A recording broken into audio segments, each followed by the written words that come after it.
time makikiraming.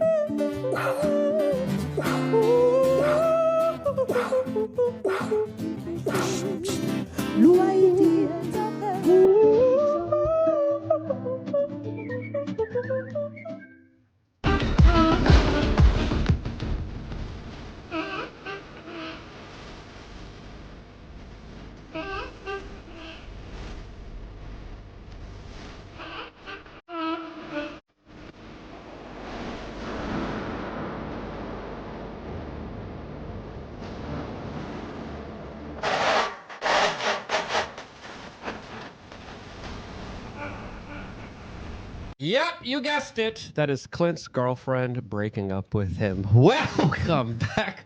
Beautiful and amazing human Get back in line, beings. woman. I don't even care. Get out of here. My name, he says he doesn't care. He does. My name's Luke Rudowski here of thebestpoliticalshow.com, and we are going to be going live for the next 2 hours discussing all the latest and craziest news developing right now. As of course, there's never a shortage of things to discuss, as there's a lot of crazy things developing with the economy, as Donald Trump's sentencing will not be postponed. Will he go to jail? As American bases are allegedly under attack in the making of this video, as everyone expects a major clash in the Middle East to happen at any moment, at any time. This, as the United Kingdom has already kicked off in more ways than one. We're going to be discussing that plus a lot more. So I would ask you guys to please share this broadcast with your friends and family members. It is more imperative than ever, and we really do appreciate it. It's one of the few ways that our voice actually gets out there to the general public, since YouTube, of course, isn't doing us any favors. You could also participate in the conversation, and one quick and easy way to do that is to sign up to LukeUnfiltered.com. And by doing so, you get the ability to call into the show and ask us whatever you want. We don't filter questions. You get to be a part of the show, and you can do that right now just by simply signing up to LukeUnfiltered.com and join our Telegram group. I am in a Telegram group right now, and we still do not have a caller. You could be that caller just by signing up and logging into Telegram. And of course, we will be going to you in a little bit, as we would also ask you guys to use mysuperchat.com, a platform that only takes a 3% service charge for super chats, and your super chats actually show up on screen. Check out mysuperchat.com. As joining us for today's very crazy conversation is Brittany J. Brittany, for the people who don't know you, who are you and how would you introduce yourself? Oh, hi guys. My name is Brittany. I am at That Base Babe on Instagram. Most of my interests are around liberty, homeschooling, healthy living, ignoring the government, you know, that kind of good stuff. I have 2 little girls, and they're pretty much my life, and I'm not talking to cool people like you. And that's about it. Well, awesome. Well, thank you so much for coming here. We have a lot to discuss, especially when it comes to the kind of larger cultural issues, as it was also Clint's birthday. It was your birthday. You didn't tell anybody. You didn't even tell me. Nope. And you ditched me, and you went to Orlando. I didn't. In fairness, I did tell Steph I was going to Orlando last minute. Steph is not Luke. But I did tell her to tell you. I wrote it on the board. Do you not see? Thank you. Yeah, but it was too late. Last minute. That was a psyop. Okay. You ran a psyop on me. No, I don't feel like I did. You did. Look, when you get to my age, you don't want to celebrate your birthdays. You just want to pretend that they're not happening. So that's what I did. I went to done Orlando. a big bash. I would have had balloons today. I would have had a cake. We should have known. You're a Leo too? Yeah, dude. That's the best sign. I agree, and I share. That's the only compliment you're getting. And I share a birthday with Barack Obama, which is another compliment to me, because pretty cool. The best. He is the best. You guys have a lot in common, including your love affair for men. Presidential aspirations. Sneaky, I have the same birthday. Though. I have the same birthday as Triple H. Oh, interesting. Oddly enough, they say people's birthdays aligned with their kind of personalities. At So Liberty, don't drum me. At Liberty Lockpod on X. If you want to support my work, subscribe there. I'll follow you back. I did a great interview with Dave Smith that comes out right after this ends. So go check that out. It's on Part of the Problem. He's on with Candace Owens today. So I'm going to have a lot of boomers dropping in to find out that everything they believe in is a lie. So that'll be interesting. But yeah, Liberty Lockdown's the show. That's it. Well, happy freaking birthday. Thanks, man. A balloon, cake, and And a balloon nut. How old Yeah, are you? just like Michelle. I'm not the Fed, but I want to know. No, I can't tell you. 104. He's 14. Okay. I'm 113, same age as the Fed. Ian Crossland is also in the house here. He modifies the weather. He true. has And weather you can modification. too. I've seen it this Saturday. Use your electromagnetic field. If you're into like Reiki, you've got this. It's called a human dynamo of magnetism that's interfering with the cloud's magnetic field. So you send positive energy up into them, and they'll disperse like oil and water. Or you can draw negative energy up into these things, and they'll come helixing in. You can create tornadoes and stuff. So I did that for Luke for his birthday. This is why That people wasn't were my running, birthday. That was a covering- mutual friend's birthday. We were It at was this Luke and Amy. Saturday. Yes. And Luke was like, bring the rain. They were like, no, don't. And I was like, well, I can. Are you sure? He's like, yeah, because there was supposed to be a storm, but I'd been using positive energy Amy's to like deflect freaking it. out, like, oh no. She never goes outside. She's like, oh no, I don't want it. And- I'm like, make it rain. Man, when I started putting that negative energy out, at first I was just aiming it into a cloud. When I started putting it around me, the fucking tornado came. Like it got really intense. The Family-friendly show, lightning Ian. started cracking, and it was like, what? So I was had to- looking at the radar, and the rain pattern, the storm was going to go directly past us, not through us. And then like Ian started doing to his like hippie juju step, and then it went directly towards us. It was pretty crazy. This is why this is the best political show, because Yeah. we can have serious conversations, and then we just go deep woo. And This I one's love it. out for you before we really get rolling, Clint.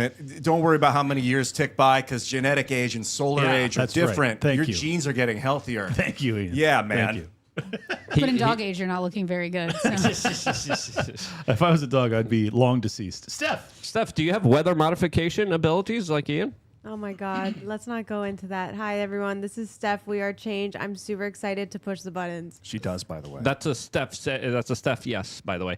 Anyway, let's just get right into it. We got a lot to talk about, as of course it definitely does seem like decades are happening in just a few days in our current kind of political, economic, societal system that seems to be just going haywire and crazy. We definitely saw that in the financial markets last night, especially in Asia, and we saw a larger kind of economic storm brewing that came to the United States and affected a lot of people financially, a lot of the poors, a lot of the average people, a lot of the other people like Warren Buffett and politicians and representatives.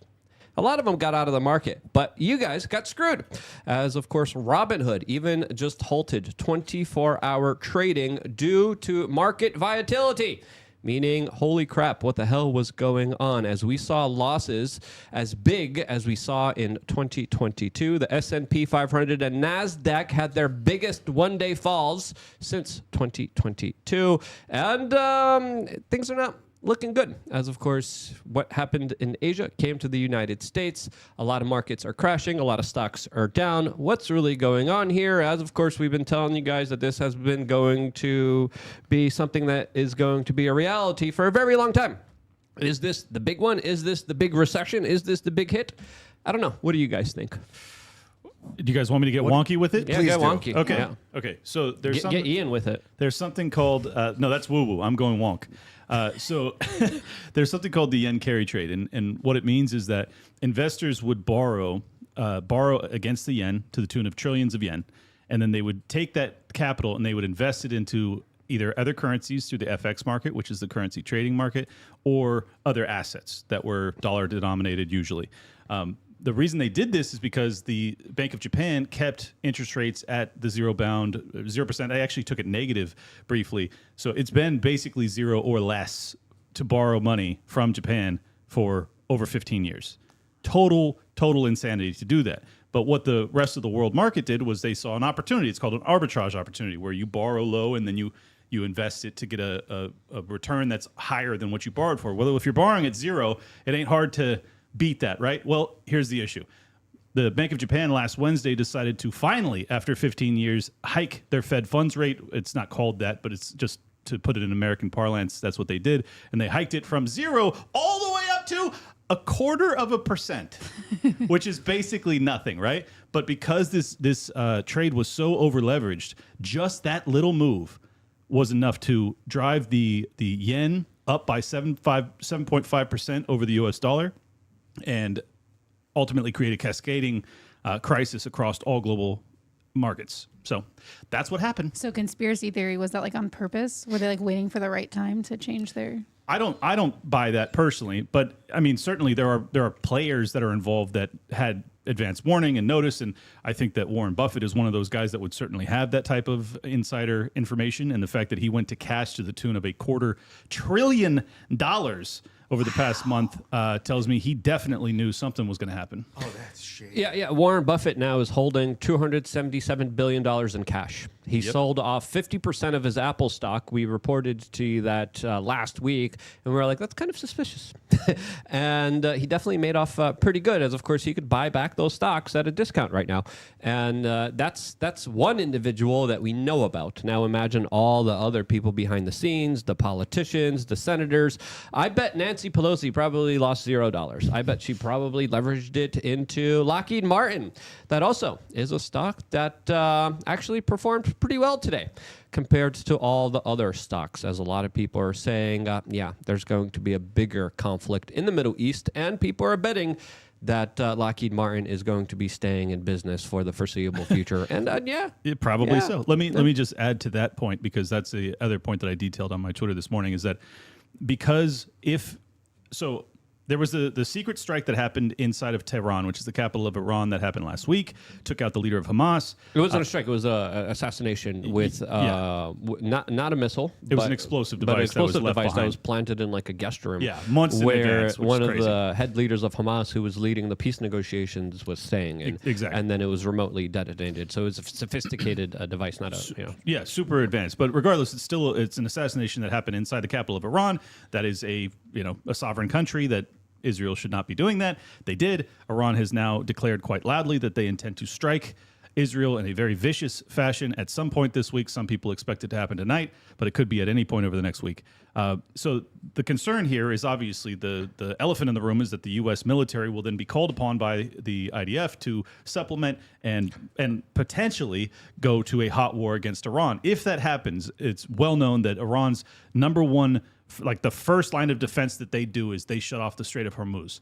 The reason that matters is that hundreds of billions of barrels of oil go through the Strait of Hormuz every single day. So if that stops, even for a month, well, the global price of oil skyrockets. Japan, which is an island with not a tremendous amount of oil reserves, is really reliant on imports of oil, and therefore they would not be able to supplement in that crisis. So I think that, along with the fact that they bumped their Fed funds rate, it was just a perfect storm. But no, Clint, war's good for the economy. It's going to be great that we're going to have manufacturing and the economy is going to be going so good. As of course I remember during the Iraq War, that was the argument. Like, we got to restart the economy by bombing Iraq. We're going to deal with these bad people by creating more bad people and radicalizing them and creating an absolutely awful situation. So is there any light at the end of this kind of tunnel here financially? Because it definitely does look like a lot of people are saying this could be the big one.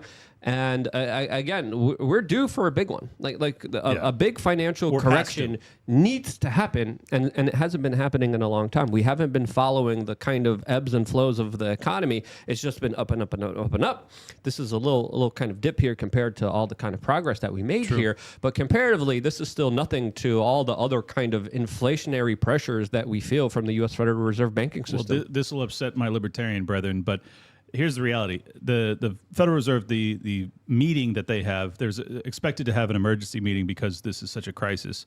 And if they do that and they reduce the Fed funds rate from 5 1/4 or 5 1/8, whatever it is today, and they cut it by half, and then they promise to cut it by another half point at the next meeting, I think that might be enough to stave it off. And I know that's why I said that the libertarians probably wouldn't like to hear me say that. But the fact that Powell hiked the rates from 0% all the way up to 5 1/4 was really smart. It now means that the Fed has additional levers that they can pull to try and delay the day of reckoning. And they might be able to do so. I'm of the opinion that the debt overhang is so significant that there's still a distinct possibility that even if they cut the Fed funds rate, we could still be deeply in a recession, if not a depression. So I'm not trying to make people feel totally comfortable, but it's not assured that it is a doom scenario for the American people.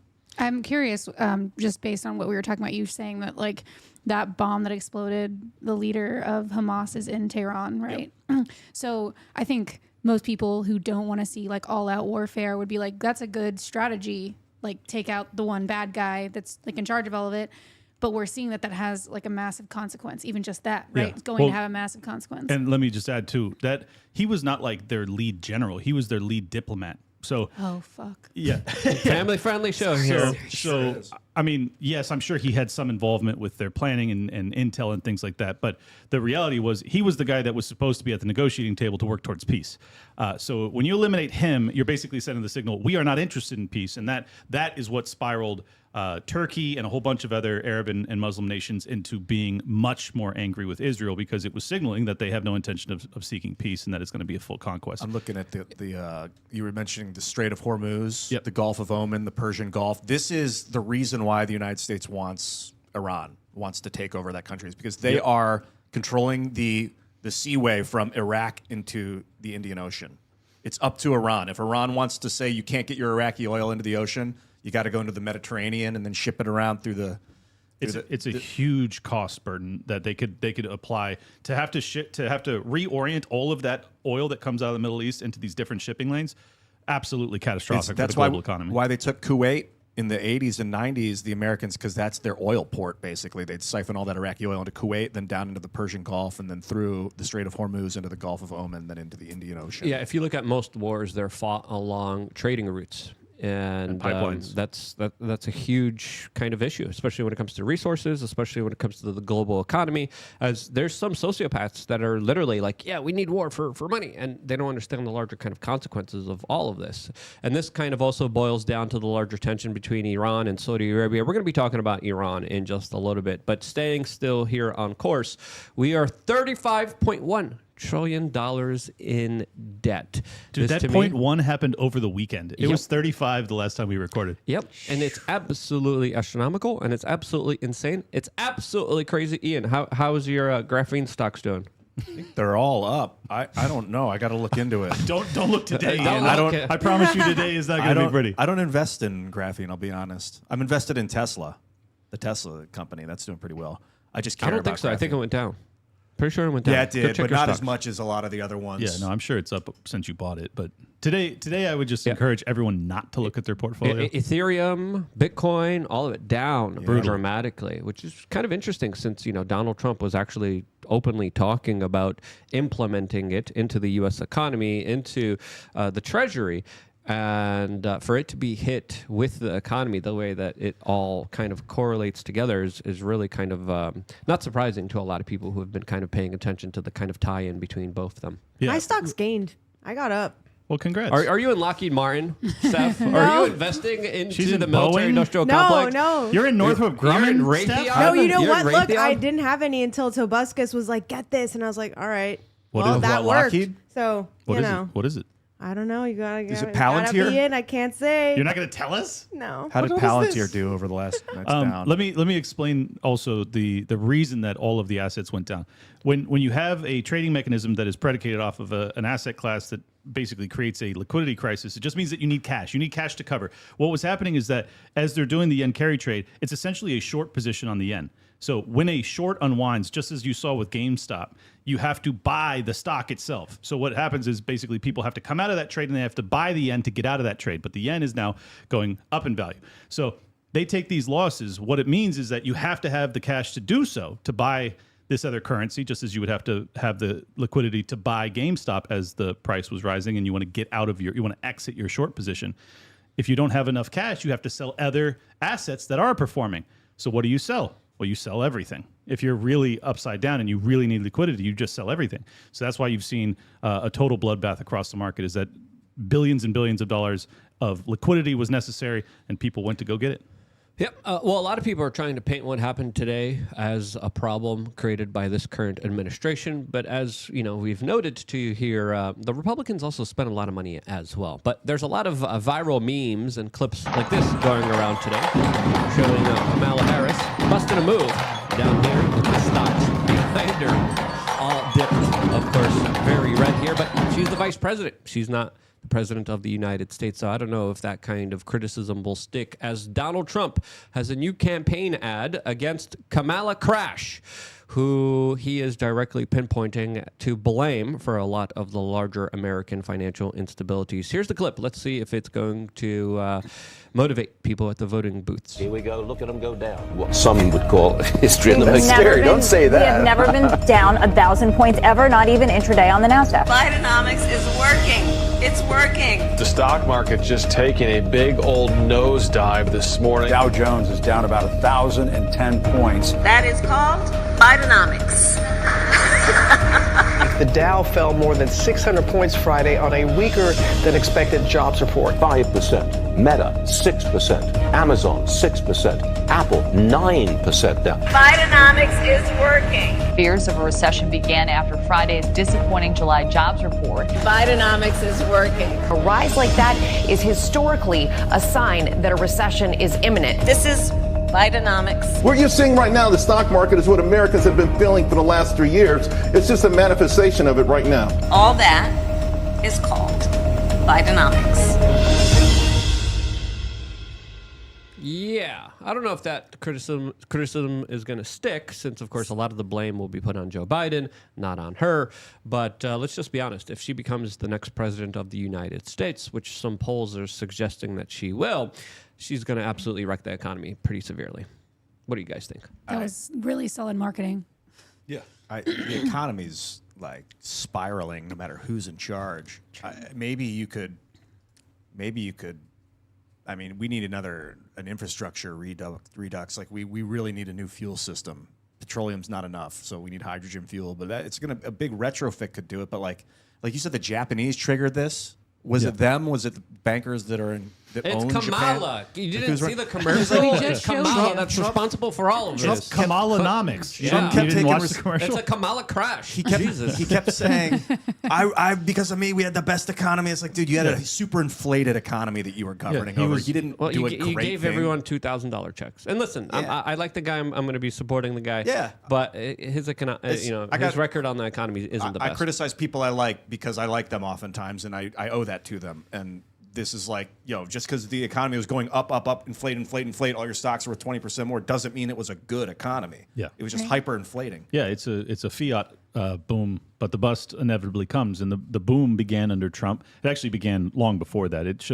The bust should have been probably a 4 or 5 year bust in the 08-09 collapse, but instead they turned on the printing press. That was when the first $800 billion bill, which sounds quaint today, but back then it was lunacy numbers that no one had ever even imagined possible. Now we do trillions in a single spending bill multiple times per year. It's totally nuts. But this is very smart tactically. As a political person who I do both, I am a finance guy. That's really where I got my start. This is obviously a lie. Like it's not entirely on, or even primarily necessarily on, certainly Kamala Harris. I mean, she's not even responsible for spending. She's the vice president of the United States. Congress is responsible for spending. Biden's responsible for signing the bills that they pass. So you could put culpability there. But the reality is that she's a commie and she sucks on the economy too. So let her eat it. I don't care. Yeah, she's just lie, whatever. If she's president, she's going to implement the same policies that Biden did. Yeah. There's She's got going a to be second no grade difference. reading level. She's definitely not going to read any Austrian economics. I don't even know how she got through Marx, but she managed to, apparently. No, but if she becomes president of the United States, the economy is going to crash. Oh, yeah. If Donald Trump becomes president of the United States, they're going to crash the economy. Yeah. And I think that's fair. And I think that's also another situation that we are going to have to kind of face the reality of, because things aren't looking good and it's not sustainable, and there needs to be a correction.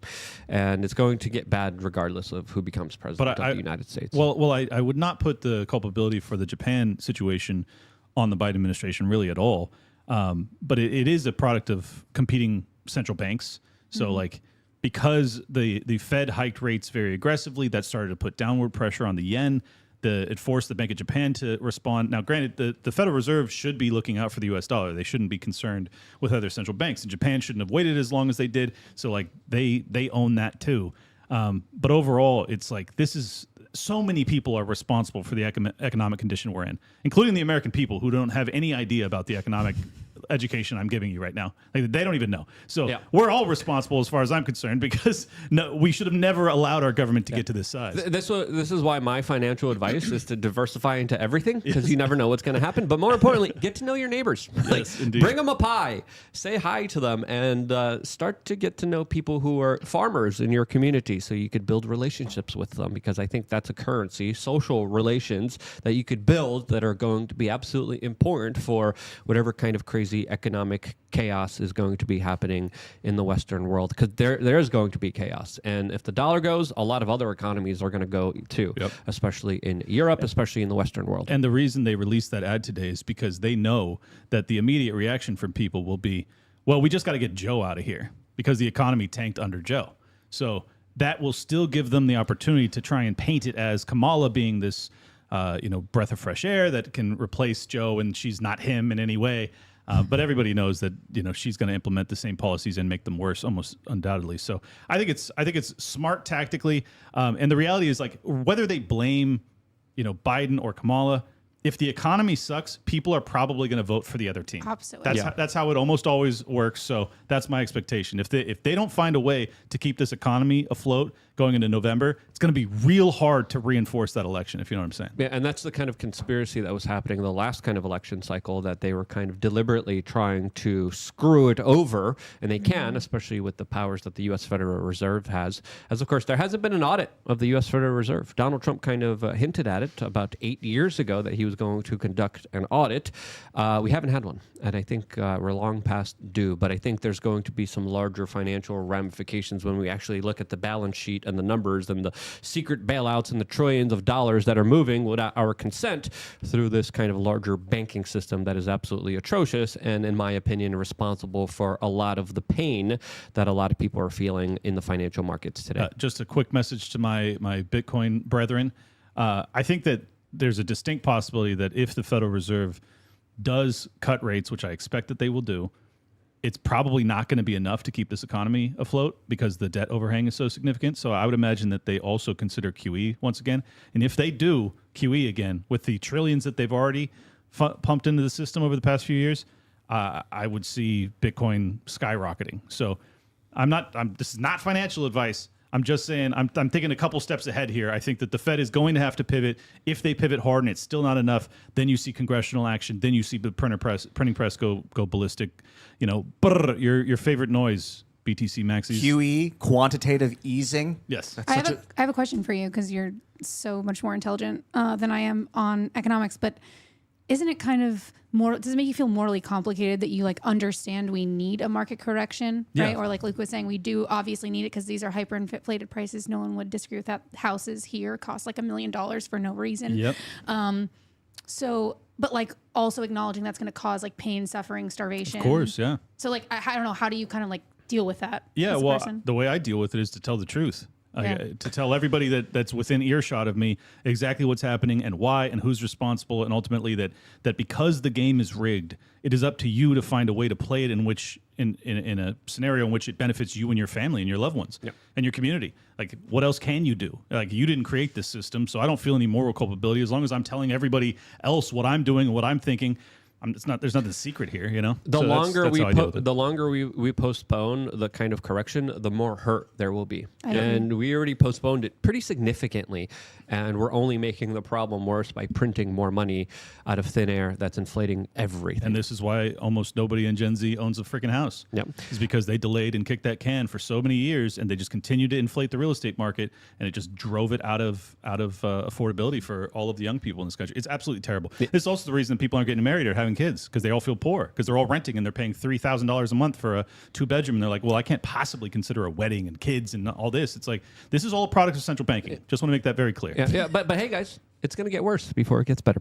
As Donnie Darko says, I'm poor, so I didn't lose anything today. So there's that congrats, upside. Donnie. There's that upside. This is I think a perfect time to read the super chat. Steph, take it away from YouTube to Telegram, please. YouTube. From YouTube, we have Andrew Jacobs saying, "Happy birthday to my wife of 20 years, Christy." Happy birthday, Andrew. Are you calling Clint Christy? Happy birthday, Christy. We've been married for 20 years, Andrew Jacobs. That's really sweet. I'll see you when I get home. I don't think it's for Clint. I know, it's a joke. I think it's for Christy. Clint? No, it is, clearly. Oh, okay. Happy birthday, Christy. Happy birthday, Christy. We also have Jay Wick 3000 saying, when will these stock market traders be held accountable for their meddling?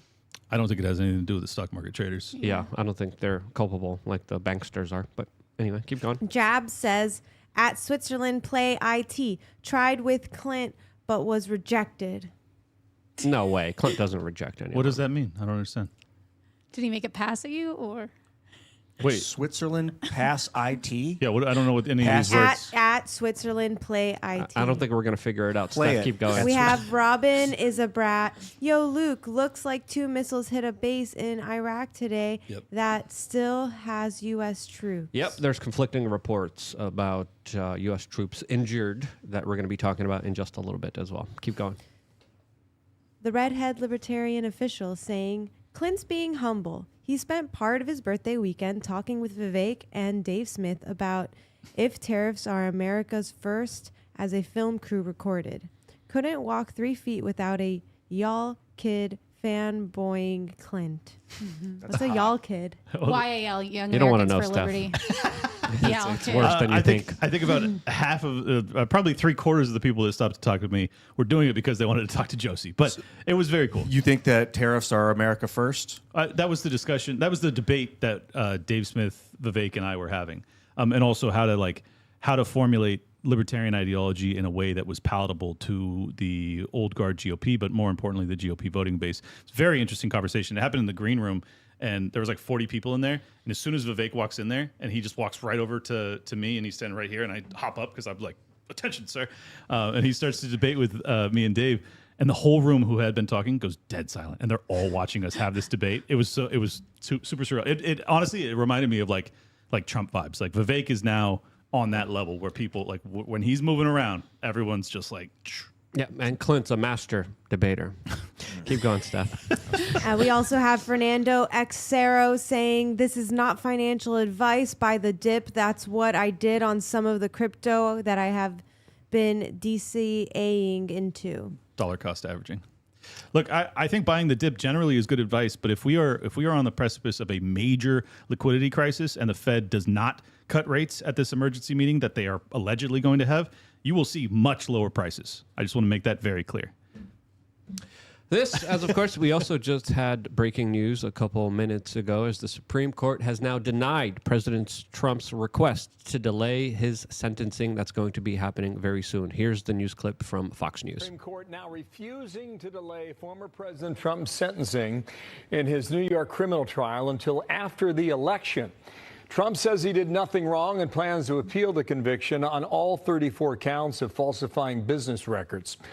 He is facing possible prison time or a fine at the sentencing, now set for the 18th of September. So a little more than a month from now. We'll keep track of that from here. Meanwhile, you got another. Yeah, right at the home stretch of his kind of campaign, right before voting, he's going to be sentenced. I wonder what the sentence will be, as of course, just a couple weeks ago, we were debating about him potentially being imprisoned, and that's still on the table. So it's very interesting to see the Supreme Court, which he appointed a significant portion of, kind of rule against him.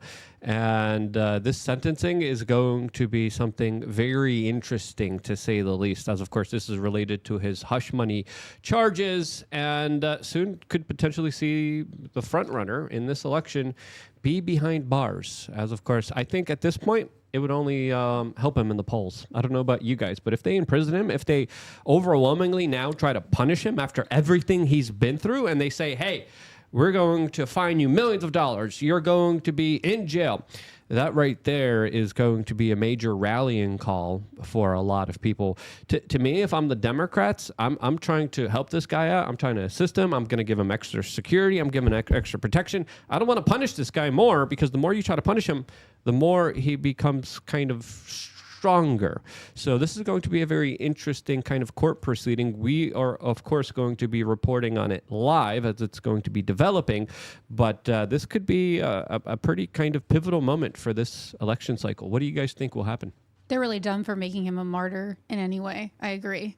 I really think like making him go down for literally anything just makes him seem like, see, they're coming after me, like plays into his exact, like, what he's kind of trying to portray as like the left media is just trying to get me, like take me. And I just feel like it's just going to play into that. So I really think they should like kind of like hush it up and kind of dial it back. I am surprised that the Supreme Court ruled that way. I do too. What do you think, Ian? Well, I think prison is a very dangerous place for Donald Trump. On the health level, we know that there was an assassination attempt already. Alex Jones said he was afraid that if they come again, they're going to come with poisoning, or then if that fails, they'll try a car bomb. Prison's a nice place to poison someone, so I don't like the idea of this ridiculous. I don't know why the Supreme Court. I'd like to see their opinions and why they selected to vote this way. I think that would be the most interesting aspect, and honestly, I'm sure it's just procedural constitutional matter that they thought, well, we can't intercede just because this guy appointed us. Like, that's what you actually want from the Supreme Court. You want them to uphold the Constitution. I hope that they're doing that. Now, setting that aside, but the charges are bunk. Oh, the charges are not. They're junk. Right. Yeah, they're junk. But that's not what the Supreme Court is there for. If the case was being appealed to the Supreme Court, that would be different. This is about the sentencing guidelines or the sentencing date itself, and I think that they don't have a right to delay that from the Supreme Court level. They could overturn it if it were to be appealed all the way to the Supreme Court, theoretically. Progressive judges totally would, though, for the record. Like, if this was Obama and it was his appointed, they would make a progressive judgment. Like, it's almost like, how if you're like in a sports game, if like you were like the person was really fouled, but they didn't get a foul called on them, and then something crazy happens. You're like, the ball always knows. Like the referees will call something. Right, the refs will call something else almost to make up for the missed call kind of situation. It kind of seems like the progressives will do that. They'll do makeup calls. Yeah, because with communists, it's like it's just about moving the ball down the field. There is no principle aside from power. Right. So like if they have power, they will wield it. But this is what I like to see is I want to see a Supreme Court that actually upholds the Constitution. But I obviously agree with Luke. That was the point I was going to make, is that these charges and this conviction are total nonsense. So I'm very nervous about, as Ian was saying, if he were to actually be put into a penitentiary. Josie has made the point many times that almost certainly his Secret Service would then have to be put in prison. You can't do that. That's unconstitutional. Therefore, he would probably have to be put on house arrest for however long the sentence is.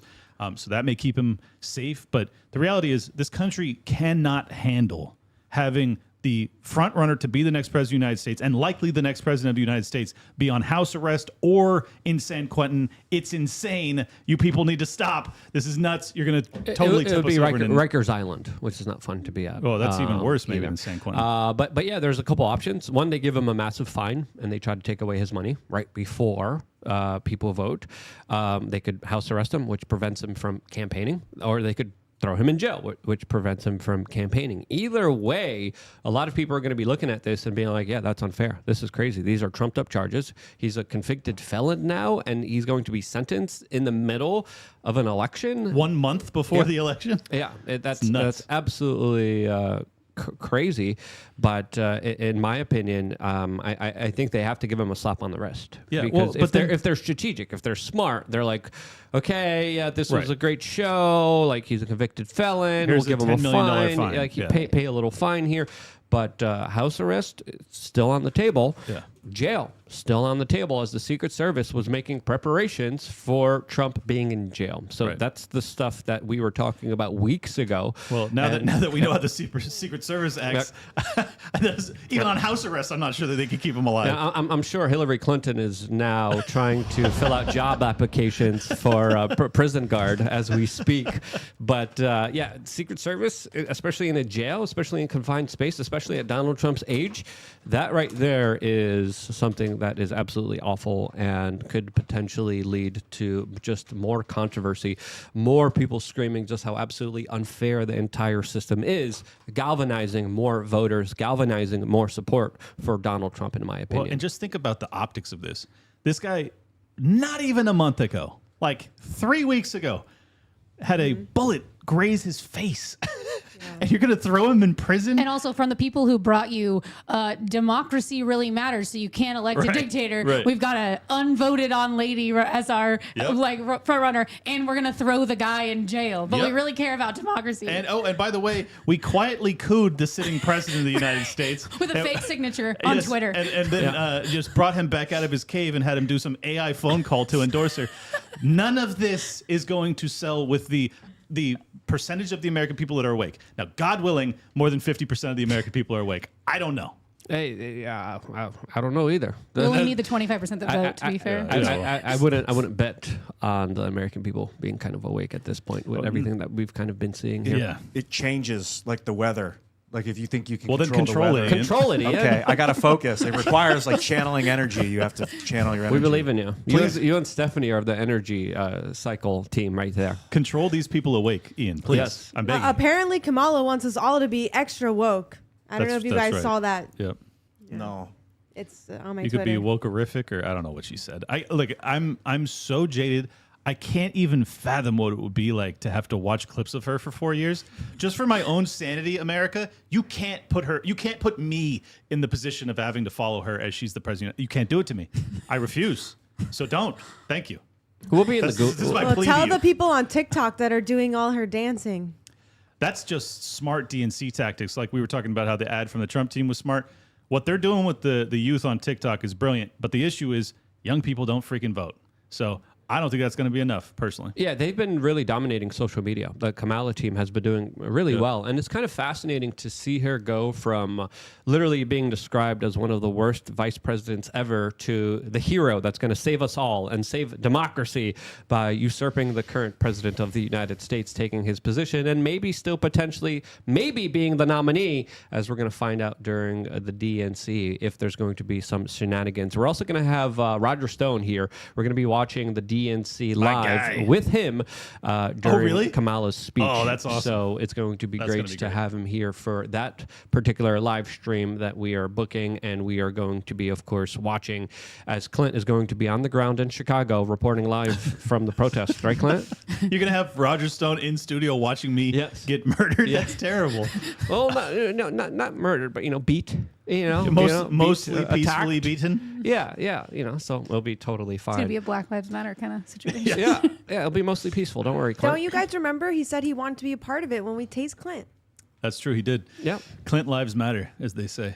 Exactly. As Donald Trump's social media team definitely took a different strategy today, as Donald Trump just did a live stream with Adin this Ross. is smart. Now, I actually watched this live stream. It was kind of fascinating to see as Donald Trump literally walked into this interview with playing 50 Cent's Many Men in the background. Yes. And then he was given a lot of gifts by Adin Ross, who gave him a Rolex and a Cybertruck with the images of him defiantly standing up after someone attempted to take his life. Dude, they're going to impeach Trump for those gifts. That's what I said. As soon as I'm watching this, and I'm like, don't take them. I'm like, can he take them during an election year when he's running a campaign? Can he take like these huge I don't gifts? know. As I of wouldn't course, do it. DeSantis couldn't take those boots. So. Yeah. DeSantis really didn't like Patrick Bet-David's boots. He didn't want them because of campaign laws. But that's what I'm kind of thinking here, as there's probably some woke district attorney licking his chops right now, being like, yeah, we got him. As I wouldn't be surprised if there's going to be some kind of statement being made saying, hey, thank you for the gifts. We're donating it to charity. Not to me personally. I mean, very smart by Aiden, because I think he probably knows he can't accept, so he just goes like, I'm so smart. Like I got this dope, I got this dope Tesla truck for you, Trump. And then at the end of it, Trump's just like, you can keep it, bro. You know I can't take this. He's like, I know, bro, but I got so many more subscribers. People are like, it's a setup. But the interview was kind of fascinating. They did a little dance. They played music, and obviously they're trying to kind of tap into the larger kind of social media kind of culture war that we're all kind of involved in, that Kamala Harris, along with a lot of big tech social media companies, are running full steam ahead with. And according to a lot of people paying attention, she's doing a lot better than a lot of people expected her to do. Trump did a video with a golfer. I don't know if you guys saw it like 2 weeks ago. Yeah, Bryson DeChambeau. Spectacular. I mean, talk about social media, spectacular social media foray. What it was like when I saw it had 11 million views. One of the biggest video. I didn't see the Adin Ross one, but and it was Don in his most chill, normal place, which is really nice to see. Like I'm like, this guy's just like a normal guy. Well, I think that's where he shines the most. Whereas Kamala can't really do that because she is so contrived. He is actually like a fun dude that any guy. 20 to 50, actually probably any guy of any age would probably be like, yeah, I'd like to, go golf with this dude. He'd be fun. But here's the issue. You can't get the young people to do the trendy dances and stuff about Trump because it's still, generally speaking, taboo. Yeah, it's a faux pas. To be voting for a Republican. So what you're seeing is paid influencers and a bunch of mindless kids that are trying to get clicks and likes that are going along with these trends that in my opinion, are astroturfing the support for Kamala Harris. I do not think it's genuine. I don't think these kids know anything about her, and I don't think most of them will turn out to vote. So, do you think the Trump campaign is not pursuing the astroturf strategy? Yes, I don't think that they are, but also they are really bad. Like the RNC, I don't think is really genuinely interested in benefiting Donald Trump. Now I know he put in new leadership, so maybe they're working on it, but they're scrambling to get the systems up and running the way the DNC does, because the DNC is a well-oiled machine. These people really know how to work it. They know how to totally trick the American people into everything. The GOP broadly is just a laughing stock. They don't understand social media. They don't understand paying influencers like that, which they ought to be doing, even though I know it's kind of reprehensible, but tactically, you ought to be. There are also a lot of yellow bellies that absolutely dropped the ball, in my opinion, especially when it comes to legislation, when it comes to voting, when it comes to ballot harvesting. And a lot of the things that, were heavily criticized during the midterms and before that, during the last national election, haven't been fixed, which translates into a lot of people believing that Kamala could actually really win this and become the next president of the United States, since, of course, a lot of the fortification efforts haven't really been dealt with. And when you look at her kind of VP pick, it's probably going to be the governor of Pennsylvania. It's probably going to be a great ground game that she's going to be utilizing, unlike Hillary Clinton that failed the ground game. And they're going to try to win it with the delegates. They're going to try to win it with fortifying through social media, through this kind of system that we're all under to win this election, and I think they have a big chance of doing so. Did you see that influencer that was saying that Trump should pull out of the race in California so that it's just Kamala against RFK to actually force her to go there and actually campaign? That's one of the best strategies I've heard, and I wish he would do it, because he's not going to fucking win. In California, but RFK could spoil it a little bit. When I saw that, I immediately shared it, and I was like, "This is absolutely brilliant." And then I thought about it a little bit, and I got some replies from people, and I thought about it a little bit more, and I was like, "Oh, down ballot. If you take Trump off the ballot in California, the Republican voters of California, which there are millions and millions, don't show up to vote at all because they know they can't vote for Trump, in which case every GOP candidate across the board in California gets wiped out." Okay. Is California take all delegates? I believe so, but I don't remember. Yeah. I mean, that would be an interesting strategy. That would absolutely potentially... I think it would help him, but it would kill the GOP down ballot. So, good point. You were saying, Luke, about the fortifications, and I they haven't been We're on changed. YouTube. Yeah. I think about, proprietary voting machines. If you can't identify the software code... Let's talk about that a little bit later. Well, you don't have to make claims. No, we got to be careful with the way... Okay. It's all we'll basic talk about stuff. that. We'll talk about that in the next segment. We're almost there. We're almost there. You guys better join us on the next one. Tastes better. Donald Trump also made a very interesting comment today on the Adin Ross live stream, where he specifically said, in just a few hours from now, Iran is going to start bombing the U.S.'s, quote, #1 ally in the region. Comments that have surprised a lot of people, as many people expect at any moment, at any time, for Iran to, of course, retaliate to this, as, of course, the American military is sending some of their top military brass to Israel, and Russia is doing the same to Iran as well. As today we have these two photos coming from both of those countries, as there's now reports of an American base inside of Iraq that was allegedly hit by a missile. Now, again, lots of conflicting reports here. Some people are talking about potential U.S. casualties. Some people are saying that U.S. soldiers were injured here. We still do not know exactly what is happening here, but everyone is waiting for the Middle East, which is a larger powder keg, to absolutely go off. Now, I did my main video about this particular topic, as of course Delta has just announced that they are canceling all flights into Israel until August 31st, as many people expect there to be a larger conflict there, as there's other reports specifically of military bunkers for politicians being readied and prepared inside of Israel, as it's clear that there's going to be some kind of larger action here. Will it be a kind of symbolic action, like we saw on April 13th, or will it be something more significant here is the question that a lot of people are asking themselves. But with Russia's involvement and the United States involvement, it's pretty clear there could be another proxy war here that would be absolutely devastating for the entire world. What do you guys think is going to happen? And is Donald Trump right when he says there's going to be missile attacks tonight happening against Israel? I'm just frustrated there's no mainstream candidate that's against being Israel's extra military. It's terrifying to me. Yeah, that's very disappointing. And Trump's rhetoric on this has always been, well, if I was the president still, this just wouldn't be happening. They wouldn't even dare.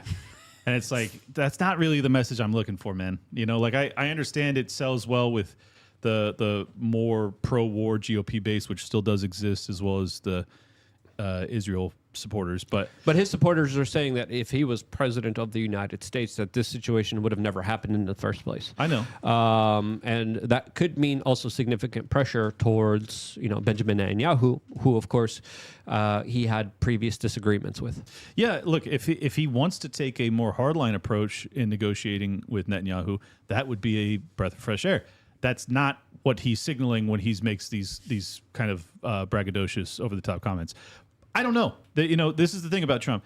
Rhetoric-wise, he's a very different guy from how he governs. He would, if you guys remember on Twitter, this was one of the funniest moments when he started to call, I think it was Kim Jong-un, he called him like little fat man and little stuff like rocket that. Man. Yeah. But he was also saying like, I would never call you fat, you're rotund or something like that. He's just doing these like little Trump digs. And it's like, that is the type of stuff that normally if a president were to do that, I'd be like, that's terrible. But when you're talking tough, but then you actually go to the demilitarized zone and you cross over and you meet with the guy, it's like, all right, so the way you govern is actually diplomatically. Like you actually want peace. This is interesting. But the way you Trump talk, actually was like talking about that very specific situation and how Kim Jong-un was very unhappy that he wasn't reelected. Right. And how he had a very good relationship with him and how they were kind of close together. Right. Until, of course, John Bolton got involved and told the world that North Korea was following the Libyan model. Yes. That, of course, ended up What a with lunatic. Muammar Gaddafi getting,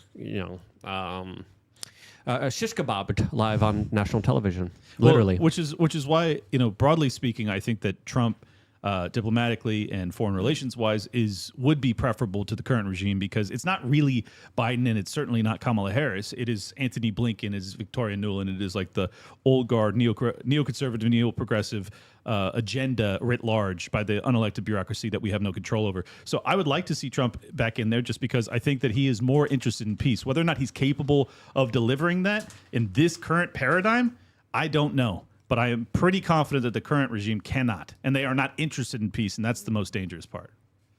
Absolutely. It's a dangerous situation since the United States, according to many kind of reports, is sending in more troops, more military hardware into the region, as well as their kind of naval forces into the particular region, as there's also a lot of reports of significant military hardware moving from Russia to Iran, as, of course, Russia is also using a lot of Iranian-made drones inside of Ukraine right now, and they're also bolstering and, of course, building up their relationship and military ties with Iran. China also is, of course, involved here as well.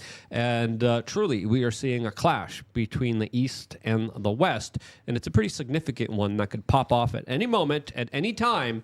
And the world could be absolutely, totally different after everything, after the dust settles. Let me try and pivot people into a little bit of comfort here. This exact scenario played out, I don't even know, you may remember. April 13th. Was it April 13th?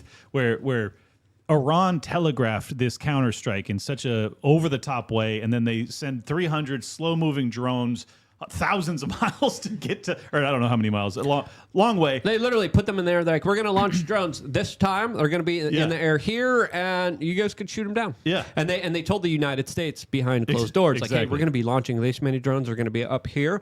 If you guys want to take them down, whatever. Yeah. And that's exactly what they did. And that was their larger retaliation that they kind of patted themselves on the back of. Right. That's why I kind of asked you guys, do you think it's going to be a symbolic saber rattle or something significant? See, this is the reason I think that it can't be that again, because one, it's so obvious that was a face-saving maneuver, and two, Hamas despite American feelings about them, they are still have a positive image in much of the Arab world because they are perceived to be the defenders of the Palestinians. So if you allow the leader, not just the leader, but the diplomatic head of Hamas to be assassinated in your capital, and you don't do anything serious in response, then you're going to have a real problem on your hands from your own people. So I think they're going to have to respond aggressively. And then the question comes down to, does the American military actually have Israel's back to the point that they are willing to invade Iran? And I hope that the answer is no. I don't think an invasion of Iran is possible here, only because of the. I mean, there are a lot of military bases surrounding them, but they lost a significant portion of the ones in Afghanistan that would have given them a larger advantage over Iran. So I think the plan to get rid of and invade Iran definitely was kind of thrown out by the Pentagon with the withdrawal from Afghanistan, because that was a key strategic kind of location that would have been perfect for a potential invasion, which I don't think it's going to happen. I think the military-industrial complex is kind of hip and wise to the fact that people don't like ground wars and invasions, and that they're very costly, and that a lot of people will lose their lives. I think with advanced kind of military hardware and the advancement of AI, that this larger battle is done through cyber warfare, sabotage of infrastructure, and larger kind of bombing campaigns that are going to be a lot more effective to sell to the American people than saying, hey, we're going to have a draft now because there's not enough healthy people to actually do the fighting here, and you guys are going to go over there and lose your lives. I think robots have advanced to the point where human soldiers aren't as needed and won't be needed with a potential kind of full all-out war with Iran, which would happen in a way where, again, more of the advanced tools would be used. I'm looking at the shipping lanes, the Strait of Hormuz, which you mentioned earlier, Clint. Iran controls this right across the sea from Dubai. So UAE was probably built just like, in my opinion, Israel was built where it was built to protect trade routes. The UAE is protecting the Strait of Hormuz. Israel's protecting the Suez Canal. And I don't think that this economic order can stop until it secures the Persian Gulf for that oil. Because if they have Kuwait and Iraq, they can't let Iran shut down their shipping lane. So this is looking like more and more like a Vietnam situation now, where the Russians are sending in tanks, airplanes, drones, whatever, to defend against some sort of potential invasion. In Vietnam, it was from the French and the Americans tried to invade Vietnam. Well, from the reports that we're getting, the Russians are specifically sending jammers to prevent missiles from landing inside of Iran, and air defense systems. That's the reports that we're getting. We can't confirm it, but that's what we're hearing. It could be that I'm overestimating the Chinese and Russian military prowess, which is very possible, that a lot of it seems like greater than it is, and that they don't have much of a strike. But if everybody had unlimited weapons right now, Russia and China would be filling up Iran with ballistics, getting ready to just annihilate Israel, and they know it. They're going underground in the country. Apparently, the Israeli governors are like, which I can only imagine what the citizens are feeling right now, being thrust into this position where they've invaded three countries they've attacked. Well, the politicians are creating the problem that they're going to be safe from in their bunkers, while everyone else has to pay for the consequences of it with their lives, which is ridiculous. But this is what I laid out. 4 countries. This is what I laid out in my video today, specifically detailing how it might not just be the Iranians that could act here. It could also be the Houthi rebels inside of Yemen. Yep. It could be Lebanon. it could be the Syrians that were also just bombed by Israel recently. Oh, make that 5. The Ian. Houthis. The Houthis were bombed by the Israelis. Hezbollah and their leadership was attacked inside of Lebanon. And then, of course, you have Iran here that is also not happy with this particular region. So you have this kind of a larger kind of tension building up. And it could be a situation where all these countries all at once decide to act on Israel, and this could obviously signal some very significant problems for Israel that could potentially react with a nuclear weapon, and the United States just sent some of their nuclear weapons down to the Middle East as well. So, yeah, that's happening. It's like if you have a friend that's erratically, there's flailing around, where they got rabies or whether they're just like so afraid, and they're hitting you and they're bumping it, and you got 5 friends that you've elbowed, and you're like in your panic, they're going to come subdue you at some point. This is what Israel's doing. They've attacked 5 countries in a month. That's a belligerent. When a country becomes belligerent, you can either take it until you die, or you could try and stop the belligerence. Well, the Israelis are making the argument that they were attacked, and they were attacked by the Houthis. They were attacked by Hezbollah, and they're saying we have to retaliate because if we show weakness here, they're all going to pounce. That's their argument that they're using. I'm not saying it's a correct argument, but that's the argument that, of course, is being discussed right now and people are openly talking about. And then Iran is responsible because of the financing of the Hamas and Hezbollah. And everything else. If Israel wanted to find a reason to attack the United States, they could. Right. Yeah. Right. Well, yeah. I feel like I can't talk about this on this platform. We're going to go over to a new platform in just a little bit. But before we do, the economy is crashing. But there's one product that is bustling and doing really well, and that's Land of Biltong. If you hear rustling, that is actually Stephanie eating it right now in the background of this video. As of course, Land of Biltong is our sponsor, and they provide a great service, and I really like them. I really appreciate them, and they're a great company. They're a family-friendly owned company, and they provide a snack that's low in carbs, packed with protein, making Biltong the ultimate health snack. Biltong is a great source of iron and also serves as a source of several other essential nutrients, including magnesium, potassium, and B vitamins, which translates into exceptional gains in all aspects of life. If you follow any high-protein, meat-based diet, Biltong should be an essential part of your diet. Use code WRC for free shipping, and if you purchase over $50 of items, you could use promo code WRC10 for 10% off of your purchase. We just put that in the comment section. It should also be in the description. And under this economy, I like to work with good companies that provide good services, and this is one of them that I use, that I like, and we pay Clint exclusively in. That's Luke, right. Scroll down a little bit on the browser. I want to show everyone my favorite one. What's right there. On the right there, that one. Which one? Natural Angus Drawers. Okay, look, I tried this. It's like a dried sausage. It's so good, you guys. If you guys are getting Biltong, I suggest also trying this sausage version. Steph loves the sausage. You guys, Clint likes the sausage. You guys never even let me have any. I haven't even tried any. Yeah, Clint, you ate the rest of the sausage. You didn't gave even me get one one piece. bite How of was I it. supposed to I know? didn't even get one piece. Well, I was given the last piece. I didn't know. I Did didn't you know like it was the it? only one. Tell Luke how good it is. Yeah, I liked it. Steph gave you just one piece. Yeah, she's the culprit. I cooked with it. I mixed it in food. she did all sorts it was of stuff. so I got one delicious. piece. Yeah, it was really good, and Anton's a legend. And if you aren't getting your Biltong, if you are getting your Biltong anywhere else, you're an un-American savage, and I don't like you. So go to Land of Biltong. Exactly. As of course, we're now going to be moving over to the next social media platform where we are on the front page of right now, where the conversation continues in a totally unfiltered way, where Ian will tell you about his weather modification hippy-dippy power abilities, as well as the larger civil strife that's happening right now in the United Kingdom. There's also a Joe Rogan special. We're going to be talking about that, so we're going to be talking about all of that, plus a lot more on the next platform for the next hour. Vote with your clicks. Go over there right now. Before we do, Brittany, where can people find out more information about you? Oh, okay. You can go to my Linktree, linktree.com/getfoodtherapy. That's my holistic wellness business, but you can find all my other stuff there, all my content, my Instagrams, all the fun things. So. Liberty Lock Pod on X. If you want to support my work, subscribe there, and I will follow you back. Liberty Lockdown is the show. It's on YouTube and all the audio podcatchers, and you should search for both. If you listen to shows, you should search for both Liberty Lockdown and The Best Political Show. Subscribe to both so that you never miss an episode. And last but not least, my episode with Dave Smith drops on Part of the Problem later tonight. Do not miss that. Oh, it's going to be good. Yeah. I hear it was good. Yeah. I think you saw. You got to get a little. Sorry. I'm at Ian Crossland. Check me out on the internet. YouTube, X, Instagram. I play music. I make videos. I've been doing it for about 20 years. So get involved. Steph, read the last super chat here from YouTube. I put it in Telegram. All right, we got a super chat here in Telegram. I'm going to read it. It says, do I read the person's name? Yes. Okay, Daniel Bennett says, what do you know about BRICS Project DREG?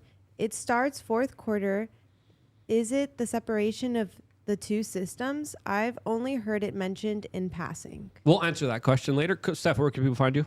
You can find me on X at StephWRC or on Instagram at StephWeAreChange. All right. It looks like we have a returning caller. from lukeunfiltered.com. We always want to make way for new callers. So if you're a totally brand new person, haven't called in, we will give you that priority.